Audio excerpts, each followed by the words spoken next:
days away. We are literally counting down the minutes to these two former MVPs going head-to-head, Lamar Jackson and Patrick Mahomes, on Thursday night, an AFC Championship rematch. Lamar Jackson's season ended with that 17-10 home loss. He is 1-4 in his career against Patrick Mahomes, and that led Stephen A. to ask this question yesterday.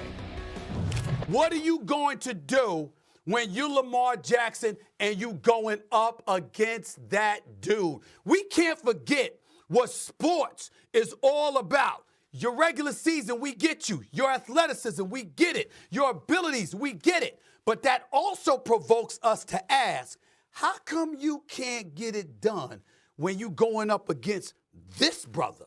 You do it against everybody else. He has even less of an excuse now than he ever has before. It ain't about AFC title game appearances. It ain't about playoff appearances anymore with Lamar Jackson. Hell, it ain't even about the Super Bowl. It's about one dude that repeatedly stands in your way. His name is Patrick Mahomes. So it's an interesting thought. I wasn't watching that segment, so I don't 100% know the context of the point he's trying to make.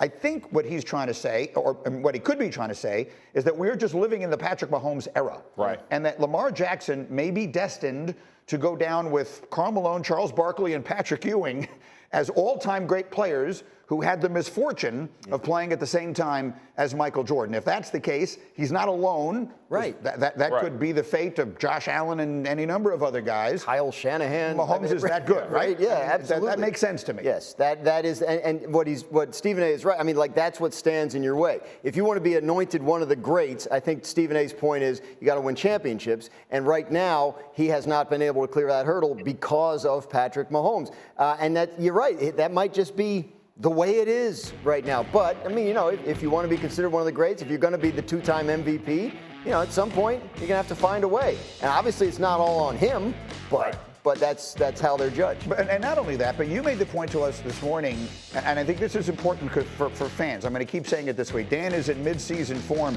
Fans are just catching up to the beginning of the season.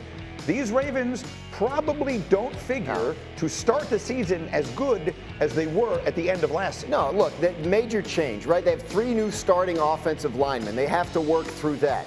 They have major changes on defense, where the coordinator from last year, Mike McDonald, is now the head coach of the Seahawks, and 2 of his assistants are defensive coordinators elsewhere. And they lose Patrick Queen and Jadeveon Clowney, and they have to. So they're a really good organization. They're well run, and if they stay at the top, then that wouldn't be a shock. But I don't think it'd be a shock either if the Ravens took a step back this year. That's the point, is that I think a lot of football fans said, oh, they got Derrick Henry, that's the next step, boom, they go to the Super Bowl. It's not like they couldn't run the ball. Right. No, yeah, exactly. They'll go continue to run the football. They ran it for 156 last year without Derrick. They're going to keep running the football. I think Graz's point is well made. I think when you think about this team and all the change they're going to have, they have to catch up. Let me say this, though, about the Lamar Jackson conversation, because I love the whole, Lamar Jackson versus Mahomes. They don't play the same time, right? They don't play each other. Mm-hmm. The issue for Lamar Jackson is in the big moments of those games, 10 points in the AFC Championship game against the Chiefs. I don't think people give credit to the team the Chiefs have as well. Their defense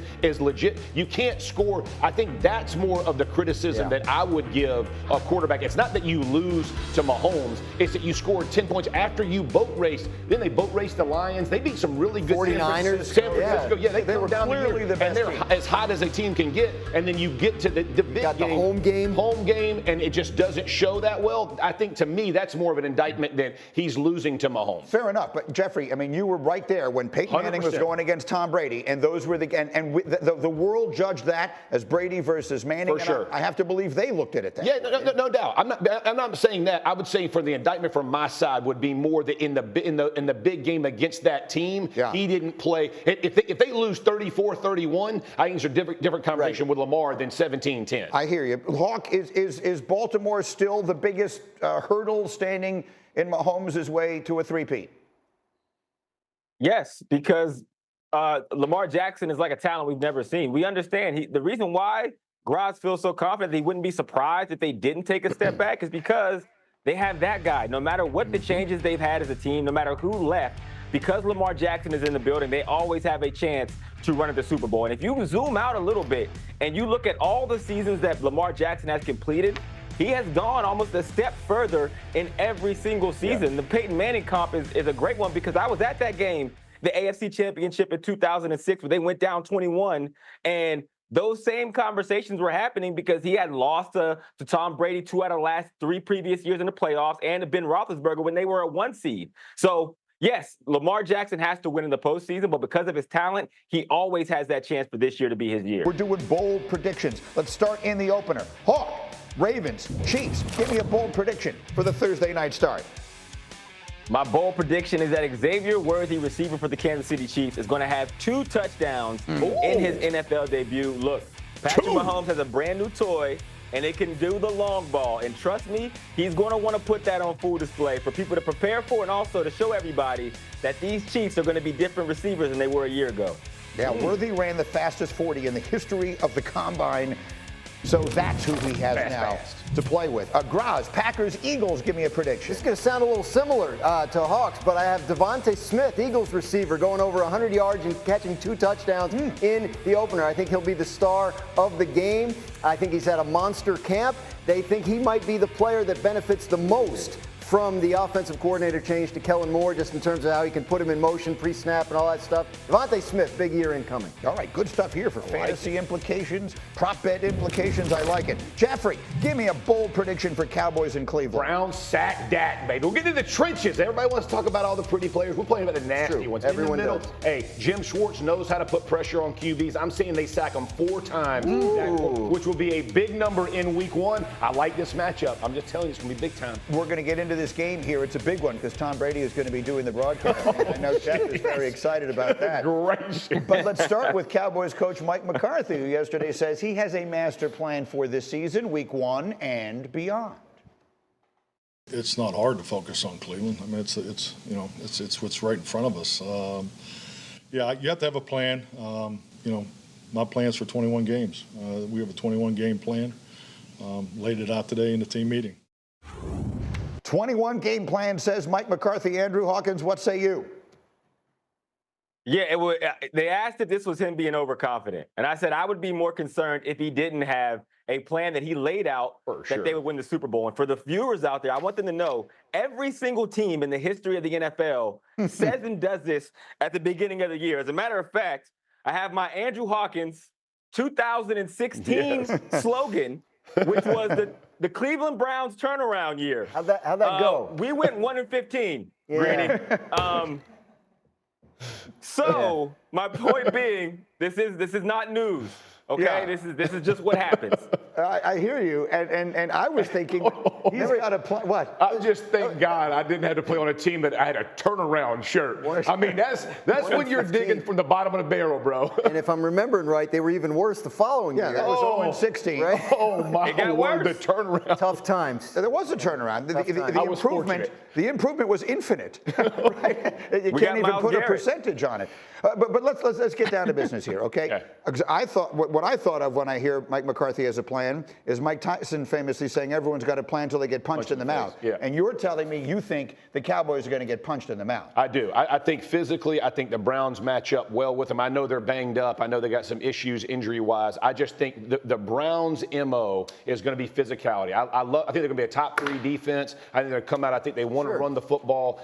And for the last time we saw Dallas, that didn't bode well for them. Green Bay literally lined up and took them to task. I expect now the difference for me with the Cowboys is Zimmer being their defensive coordinator. He brings physicality. He doesn't talk nearly as much about turnovers. Every coach wants them, but he does want to play physical. I'm interested to see how that plays out, but I like this Browns football team. I think they're going to be a sleeper for a lot of people. I do too. They're not the healthiest they could possibly be going into week 1. The tackle situation, offensive tackles, they've had a hard time getting them on the field this offseason, so we don't know how they're going to line up, if Jedrick Wills is going to be able to play. So they need to get into the season, get a little bit healthier. But their roster looks fantastic, assuming the quarterback can play, That's which the big last couple question years there. has been an issue. He has not been able to, through injury and other factors, just plain struggle.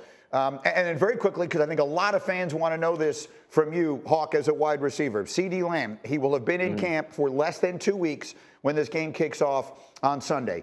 He is not only the best player on their offense, but he's a major player in fantasy football and all sorts of other maybe gambling implications. What percentage of his best should we be expecting CeeDee Lamb to be?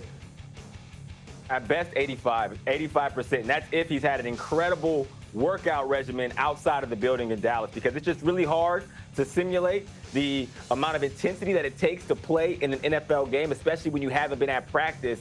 Putting that mileage on your body and making your body get accustomed to the wind that it's going to take to be able to play at your best for the remainder of the game. Also, for this offense, the whole thing runs through CeeDee. So there is no version where he gets a pitch count, Greeny. He's going to have to play. He got his money. Hamstrings be damned. You got to go out there, but we have to temper our expectations to know that he is not in football shape, not just football shape. He is not in wide receiver shape, which is a whole different level above regular NFL football shape. Yeah, I mean, he can't say it any better. Like wide receiver shape is totally different. I mean, you're talking about miles and miles, right? But the other part is it's the other parts of the receiver having to dig out blocks on the inside, the physicality of having to play, the way the Browns are going to play him. Are they going to walk up, play him in man, jam him off the line? All of those things puts a ton of stress on your body that you can't replicate without playing football. And so I do think there's going to be a lot on his body. And I'm just telling you right now, if you're the Cowboys, the whole pitch count thing, I would put him on a pitch count. I would not let the guy go play 70 snaps, 75 snaps, or whatever on the road in Cleveland.